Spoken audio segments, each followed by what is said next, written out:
There's lots of materials out there that talk about improving your listening comprehension, and there's different kinds of practice. There's like active listening, passive listening, there's background listening. There's lots of stuff that you can do. I want to talk to you though about a very targeted, focused technique that is very powerful. Transcribing audio into text. There's a structure to doing this. Number one, try and find something kind of short. 30 seconds to 2 minutes is a kind of sweet spot. Two, you want to make sure that you have a transcript of the audio. That's important for checking your work later to see what you got right and wrong. Number three, you want to get out your notebook, get out your pen or pencil, turn on the audio, turn on the recording, and try and transcribe. You'll probably want to do at least 3 repetitions of this because you're probably not going to get everything on the first go. If you can, you might be doing something a little bit too easy, because the point here, you can get value out of doing easier stuff, but I think the real point is to challenge yourself, to kind of push yourself to the edge of what you're able to understand. That's where a lot of good learning happens. You can do more than 3 passes, you can do, listen 5 times, 6 times, go crazy, do what you want. But at a certain point, there's diminishing returns, so you can stop listening on repeat. You'll have some things that you're not sure about, some things that you didn't get or whatever. Take out the transcript and compare your work to the transcript. You'll be able to go and appreciate all the things that you weren't able to get. You can look up those words if you don't know them. And the frustration and effort that you've already put in will pay you back now, because it's that much easier to remember something that you spent a lot of time not getting, right? If someone just gives you the answer to a problem, you don't remember that as much as if you struggle to get it. And that's part of where I think the value of this really shows itself. A final thing that I think is pretty important is once you've compared and kind of corrected the things that you weren't able to get or the things that you got wrong, and confirmed the things that you did get right? And you can be proud of that.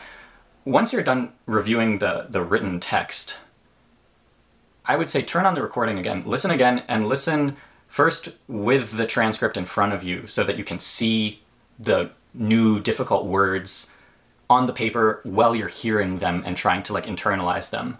You could do that a couple times, and then at some point I think it's good to take that away again and listen to the audio again without the visual aid and try to really hear those new words being spoken without any extra, visual aid to help you.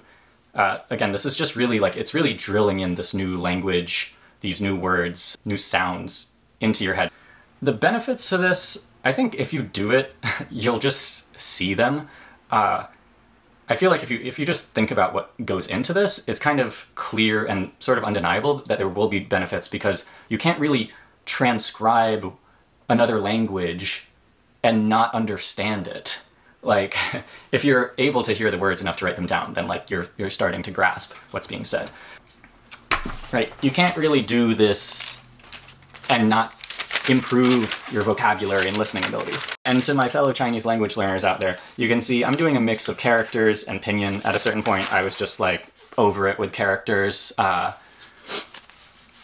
do a mix of both. I don't think it's important to memorize characters. Chinese is hard enough, so as long as I can understand what's being said and recognize characters, that's enough for me personally. Right now, I would challenge you to go and actually try and do this.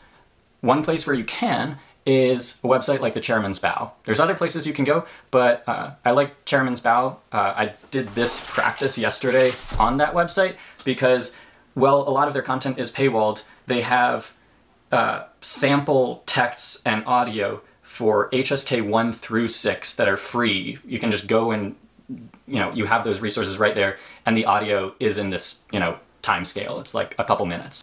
A couple minutes is also very long when you're doing this. I would aim towards the 30 seconds side.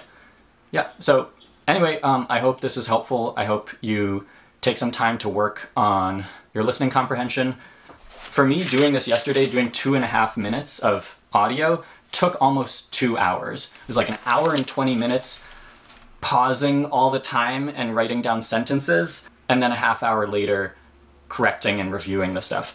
But yeah, that's just one thing I want to say before I forget. There would be kind of 2 modes of doing this. One is the more kind of novice version that I did yesterday, because I haven't been using my listening skills very much in a while, so I wasn't able to really hear 30 seconds of text or 30 seconds of audio and keep the sentences in my head. But I think the more that you study this, the more you'll be able to remember an entire sentence and not have to be pausing all the time. But if you are pausing all the time, like I was yesterday, I think this is still super valuable. So remember to make it like challenging, but comfortable enough for your level. You don't need to like drive yourself up the wall. Enjoy it, but make it a little bit challenging, and then I think you'll get the most out of it. All right, that's it for now. I hope you enjoyed this, and see you in the next one.